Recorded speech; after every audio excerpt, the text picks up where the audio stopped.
Enya yira kan kra Hachu Ghana Commercial Bank no opposite ho on social media handles ni na baby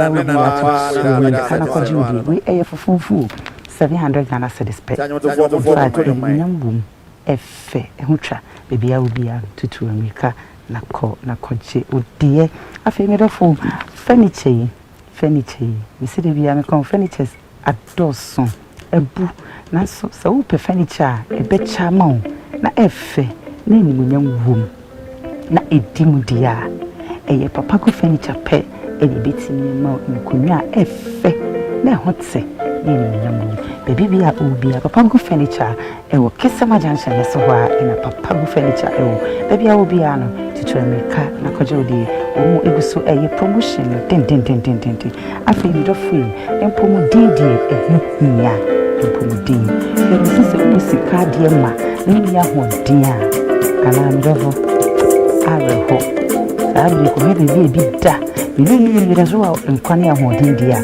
o ma yi nyina ye nkyerɛkyerɛ ye ho e kyerɛ mu a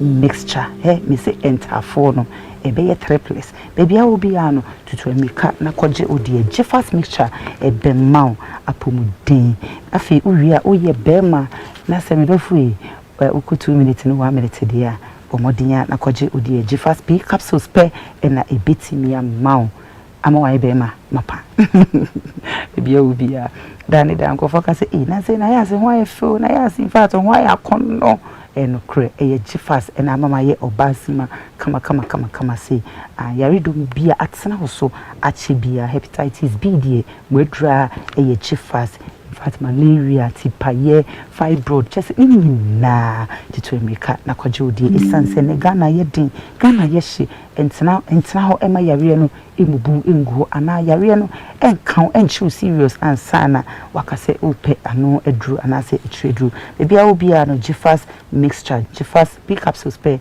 na ebetumi aboa baby bia obia me don't for say a ban graphic designer there me chirema ope graphic designer there bebia obia no but modern say obe ehwehwe to be graphics to be graphics pe na ebetimi amount in fact graphic mo kin kon just say self is sua how ye ebia graphics ne ade to be pe any nipa obetin acho o wabotre na yes me flyers ni bibia etwego abontin nyina to be graphics omodin na hwehwe no e Instagram and I say all the social media handles ni nyina therefore mpabwa ehemi but disclose it you try me ho aba and ye branding tin yenche LPM no ho ntwa me ho mra me ba ene no de in fact meni age ene me ma me papa bi wa wo mbe hye yeni munyam ibi sua de ye beje futu inkran hye arechichire eni jensu kakra bi ntwa ho ye be sia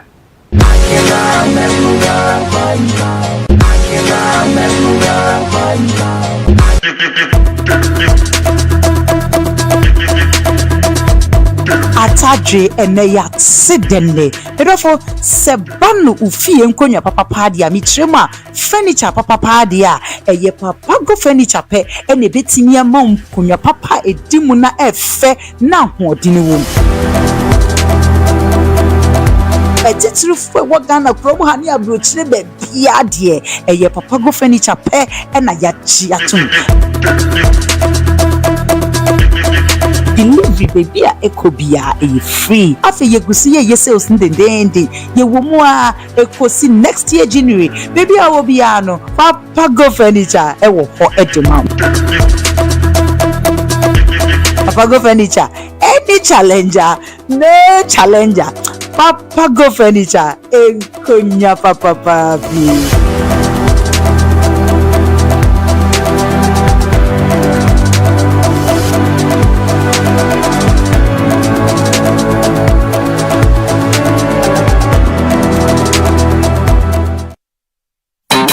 for something refreshing and great tasting for your kids' enjoyment? Angel Cola. For your graduation enjoyment? Angel Cola. Beach hangout? Angel Cola. For all your refreshing moments? Angel Cola. For your parties, get-togethers, events, and celebrations, enjoy a chilled bottle of Angel Cola. Radio Grandma, today is your day. Over to you. Thank you. Enjoyment Cola. Angel Cola. The Enjoyment Cola. Enjoy all your moments and fun time with Angel Cola. This advert is FDA approved. Hello. Your friend is of Mamina and Hayford. Me yen Century. Messiah actress. And then you ma who do pee keka ho. And na me dwuma dinti. Ma po me den ho hia me papa. Na se bad ma po me den ho dia. Eno ane Jifax mixture. Bonje. Jifax mixture nti mitimi gina pabo atenten so. Chese Jifax amama your best mu ankasa. Me nia be ma. Ebema wusu wa ye be mama pa. Senti ameji Jifax mixture tumpreko pene se. Edro no ho te ye de afa abefu nimdie kwanso. Eni fidie won suom e na ye ne frinchem kroje. Ye no nti ma ye resade. Enu wane Jifax mixture. Na momitie enye ma penfo oba a o ma akwala nofo. Ana akwala onyanya emfie dumienu. FDA ahwehwe saa edwadie nkrato yi mu agye atum se eye. Jifax mixture. Pa pa pa.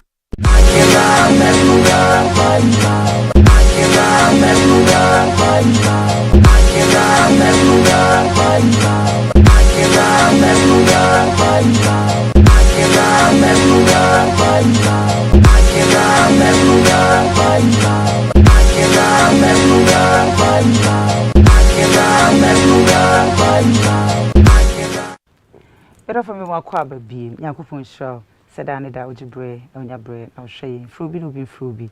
And I've been Sakam Yanka Sankasami, me. Make him about cope.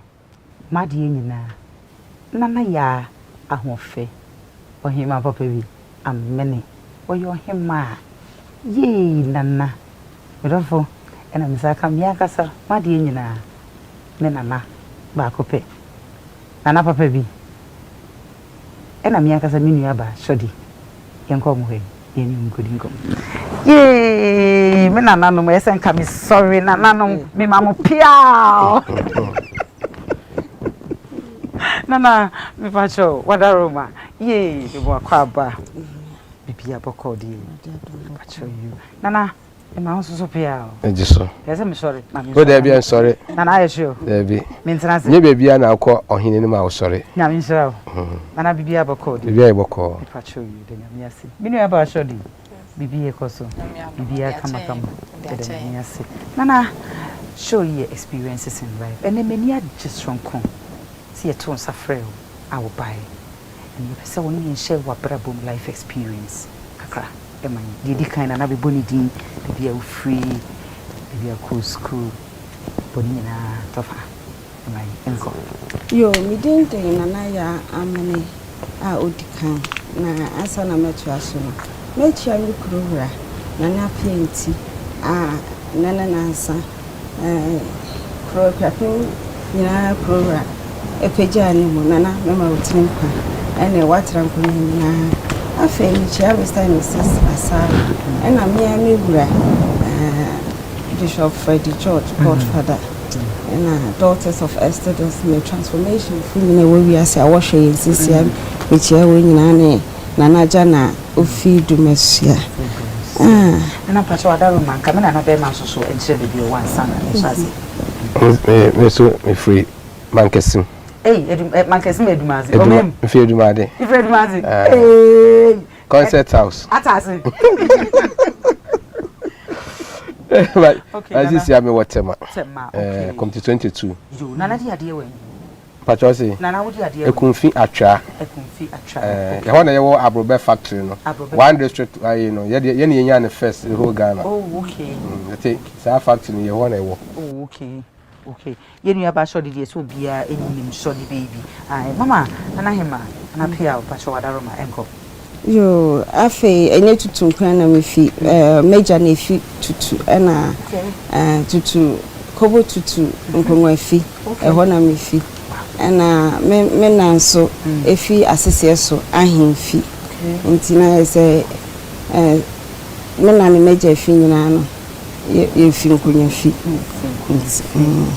na be kan ba kwasem bakra actually ya kwa do ko school kakra o ha ne amono ne ohemia kro UK English hey any UK for nyina nchi akase ikoma mu nyina okay eho na ko school na fe what can be say informal education ho hia me paaye mene na bia wanya ne baby ko even though no ye education is was answer broadcaster no your brother but now GBC one ene Ghana man ne wi ase nyina so tete no ewo informal education enti and so any eba me education ana say you pesa woni she wa bra mo abrebe na uwie school na abrebe so na we decide is obi to kwan ana say woto aso ewa hadru ahen na wokoto aso ewa boso you pesa woni share ni nyina. All right. Okay, meto so akoso no. Me obi aware for say na medical aka no. Me san so manage miwra oye bishop. Na Daughters of Exodus so and so me na meti say ku no. Me san so adwuma mu so me manager so e wa adwuma mas chef manager. E wo him fa UK. So okay.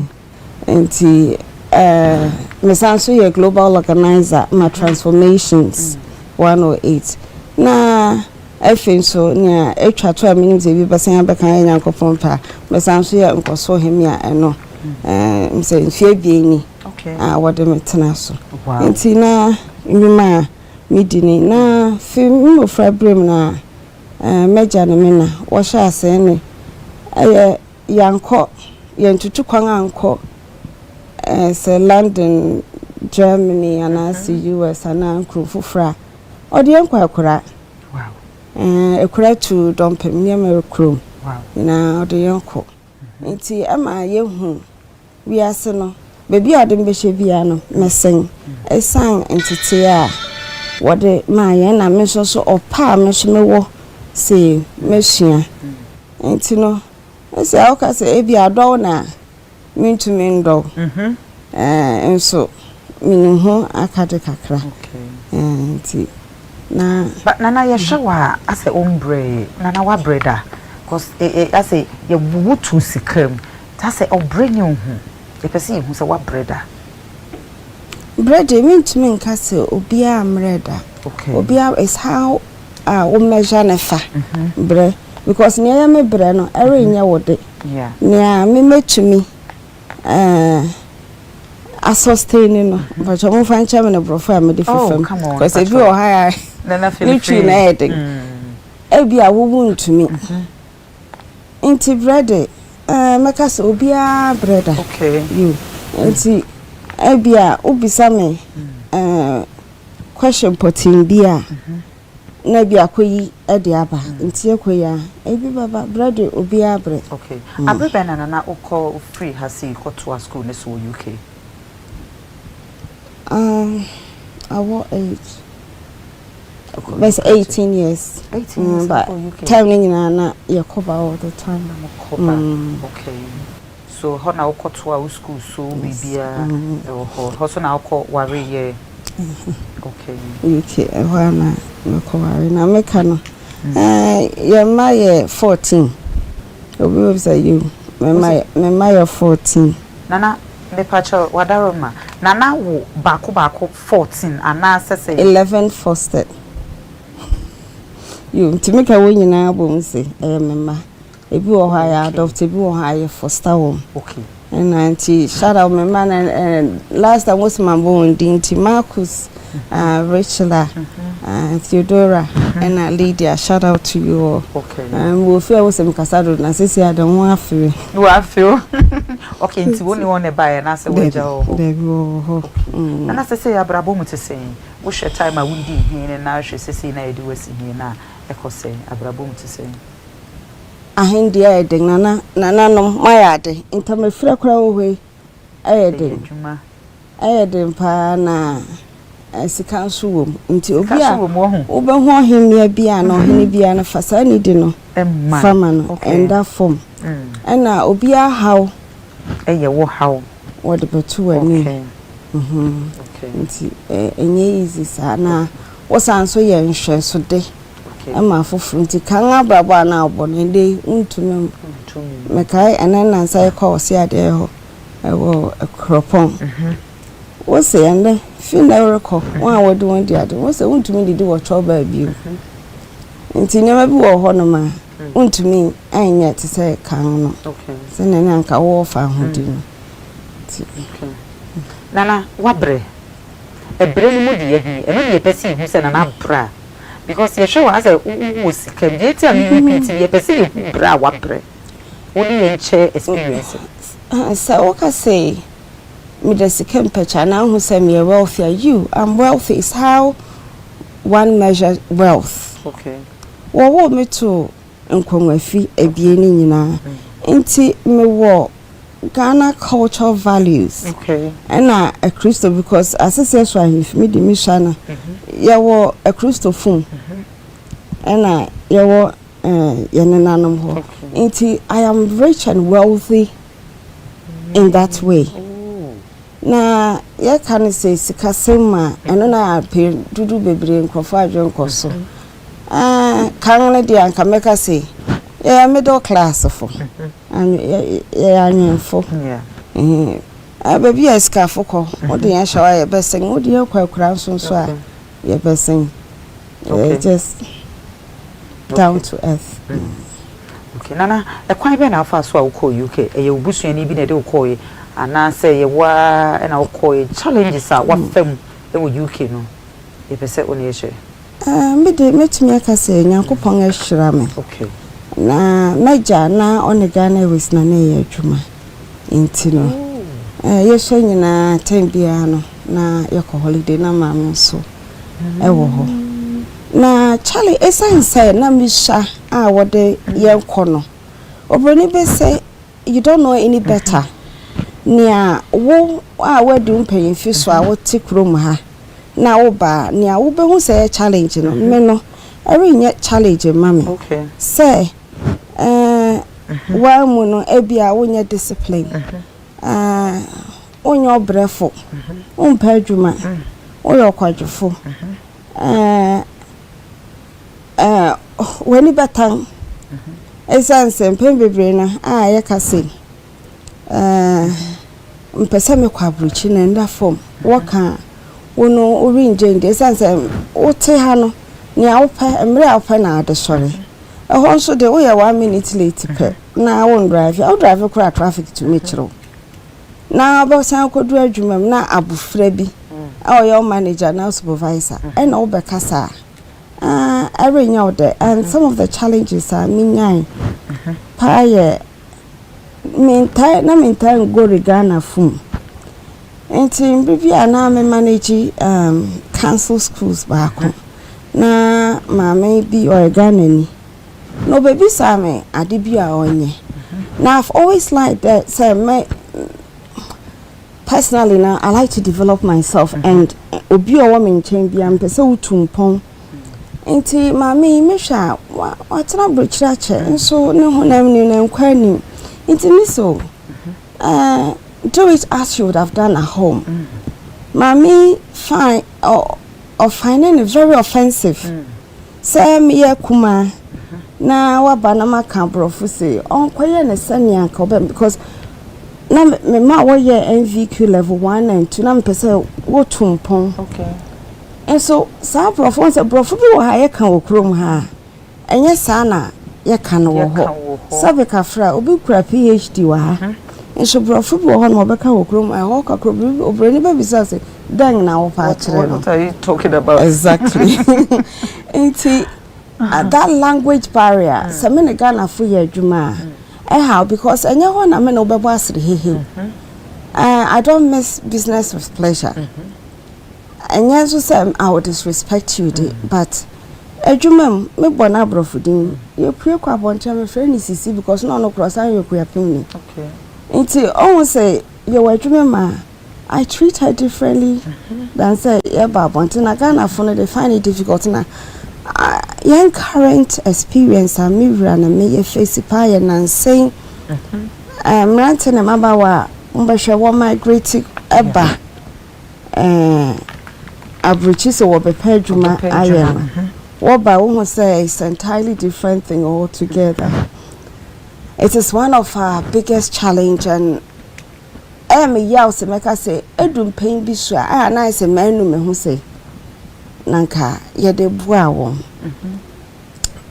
esan din say any the culture difference especially ni titru ne work ethics say aha no tambia opebia na akwa adwuma na okoka pa na wakodan nipa boni nti eno ye challenge kese pa ye face for the past 2 years. Okay.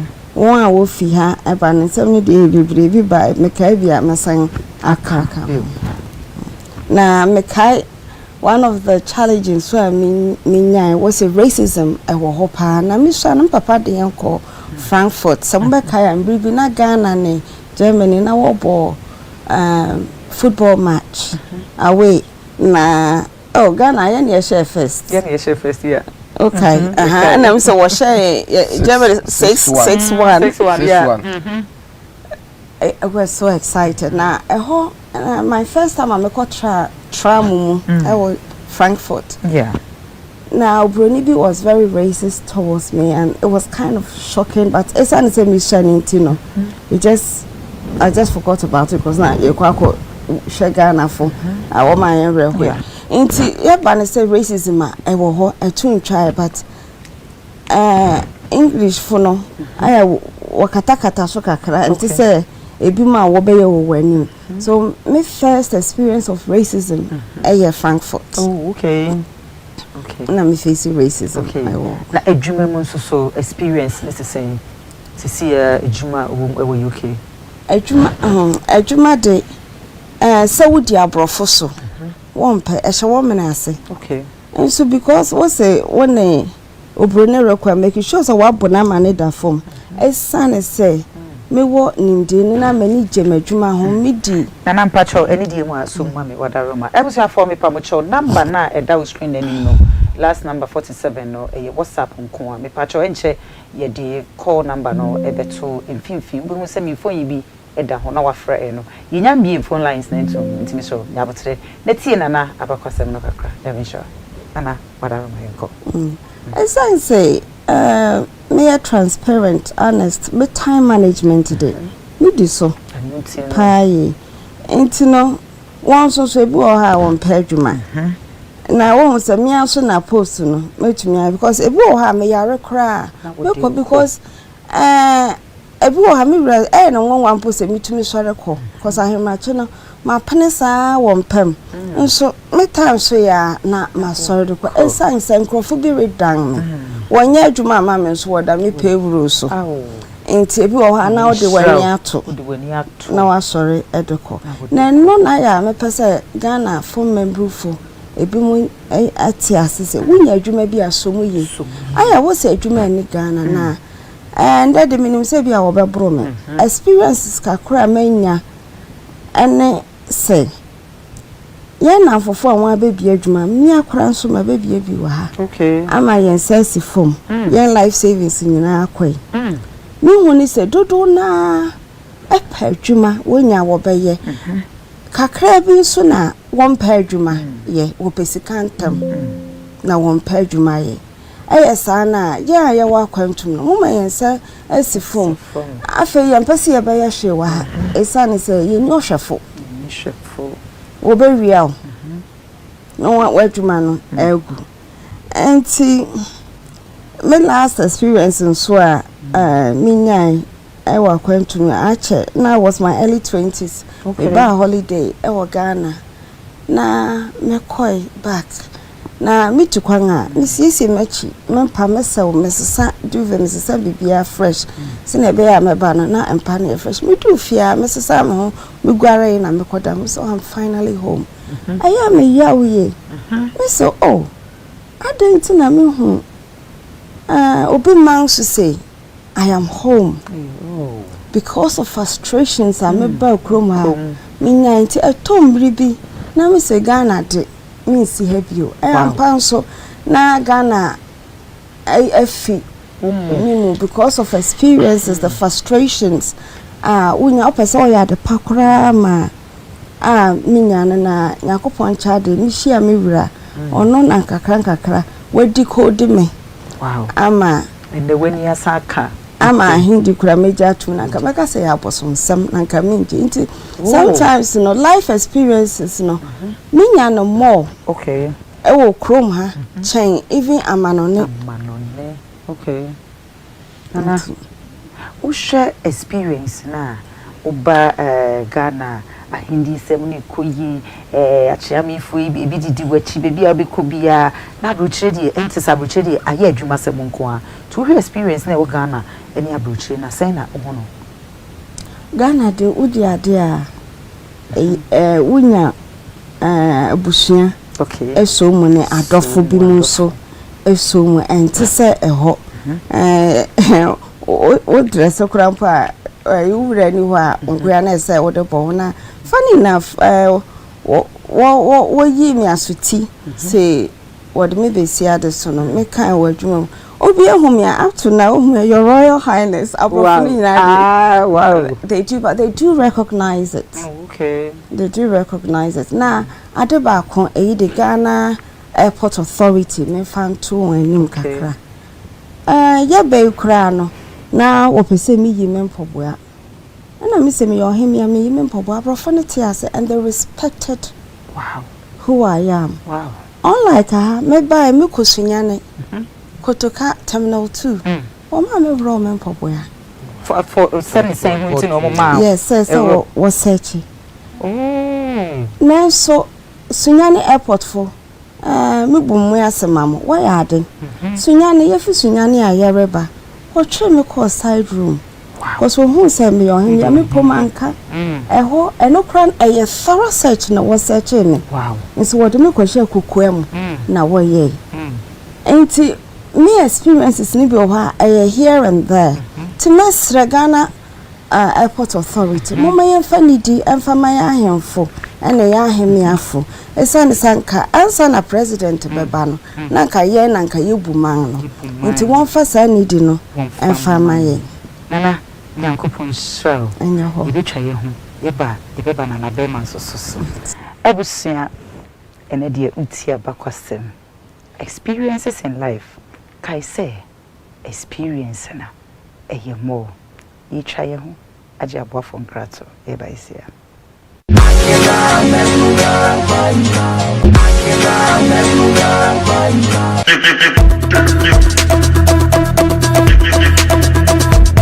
Atadwe eneya sidenne therefore sebanu ufie nkonya papa dia mitrema furniture papa dia eye papa go furniture pe ene betimi ama nkonya papa edimu na efe na hodini wom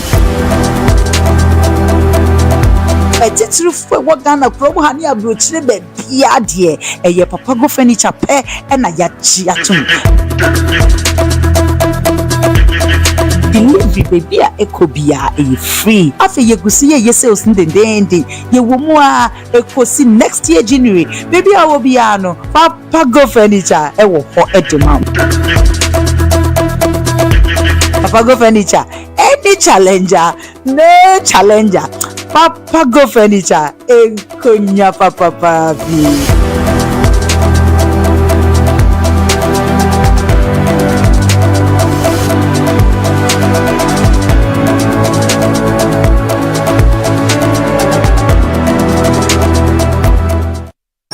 On my long and stressful days, I long for the refreshing company of my favorite companion. Wow, my favorite. I've got freshness tomato onions, no tomatoes. Hi. Oh, hello. Please, I need to know the drink you were enjoying earlier at the shop. Sure. Even on Sundays in the market, nothing is for one.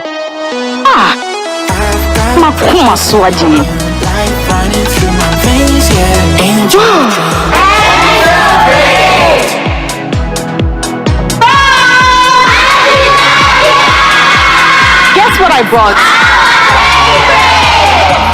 A refreshing companion for you and I. My favorite. Angel Drinks. Nyamepe, nyawenijehu. Angel Drink. This advert is FDA approved. Hello, your friend is of Mamina and Hayford. Me and Century, Messiah actress, and then you know who do pee a cacao, and no make my dainty.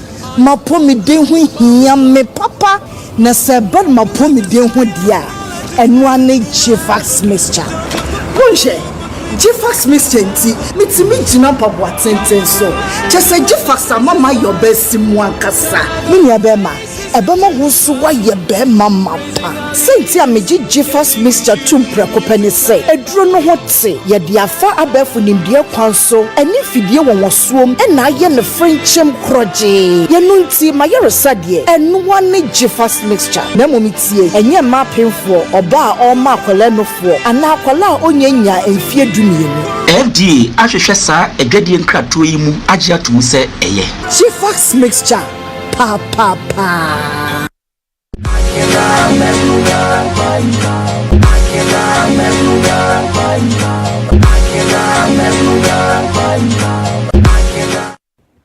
Bemo akwa babiem Bero fra me kai o se eba nanom de a Ghana ne abruche babia de ubia agiatum Angel beverages pe na ubia agiatum bero fra babia ubia no anom de a egu minimum a ekoyo na ede na yare boni bia na se yare nkan bia dodo bia upetu bia no bero fo show screen anim the yi number no afi Jeff wa mama yo basima Jifasa machese enkane na nkache some bibebu mi nsa na mayasi chese erime na so mi shase ese fa jifasi bidofo nyina eko yare kwankro bia atena wo so ache a bidofo odi echia unya no edrudie eye jifas pe ene betimi etuni nyina ase edi amawo afi papa go furniture pe ene be mawo nkunya papa ehote na efe na ahodin ewum atari siblings and I'm in Kani siblings midofo baby bia wo bia no location no ewo hachu opposite Ghana Commercial Bank dudu bia upebiare atari no be koni apama sensen hodida just o fire na o hye ne bo so enye din 700 Ghana cedis ubinya just nice one ashe ama animunyam aba wo hu yento aso nana wadaroma why you hemi na wasa yo bay imisa say ofwa awarodo so naturally obia bia emia dodo na wo wani enje okay say won wura no baka akofo bia foforo aka won na afo a memefo aso ni say mefo aso danse emere matete won fichiri enda akofa yi no akofa yi na mu sanka obia ayire no benu ana baasa enu ye chense watetare dan ho na okwa because unim yare a ewo ofufuru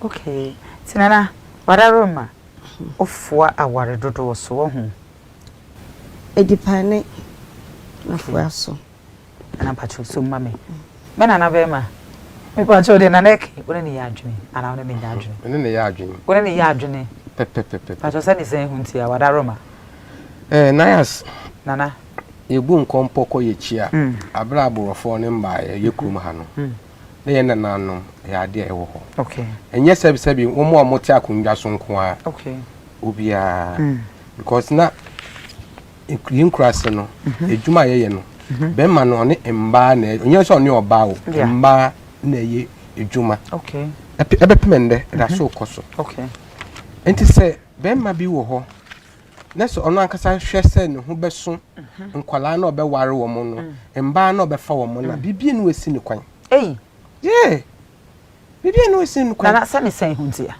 Nayas mitina he me ye ejuma me hwe me mma na se obi so na mabonten na metumi ahwe na mabone bi aso na ebusu aso ade na esi kwan yakopon kra be ma wanyi ache okay o wari dodo ya me be ma wanyi ache Solomon yinche David yinche ye sankofu nya na o mo nsum Kristo o ma metu Kristo but ni na no yakopon no mo tena ye so mami nka se mi wa ha Roaring's time na me ko kwan so ma me man gesim for do bi enim se ye ejuma ye gare ejuma okay I gare ya na me ko krokitu ebi wo nkwanta wo wo ye side e fo kele okay sa time edan me hu dan yo me ka se sa net dan na ye de nwura aguso ne bi ye de kete ya se ya anwrafo mu ye na ese ano sei obekọ papa na yere miensa no no mo da sa dan ne na me se wonya se ye se okay osore ya na o ma aso ato mo kon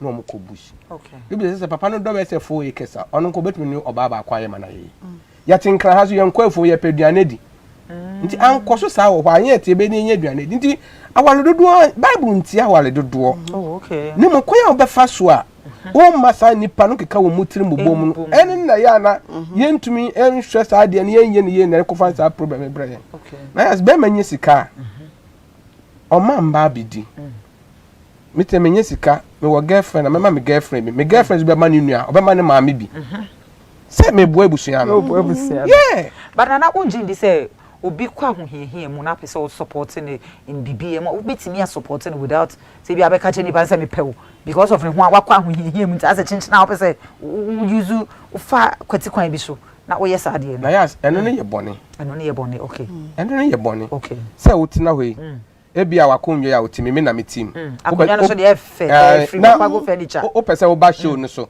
na me na ya so pese o ba show so ma me no nda nsa na mama eno ne ye bone yenye sa but ni efru nipa na ni pem se me no betena ne de bone bi enu because bible mu kra mpra twa ewom oh okay bible he fa side oh there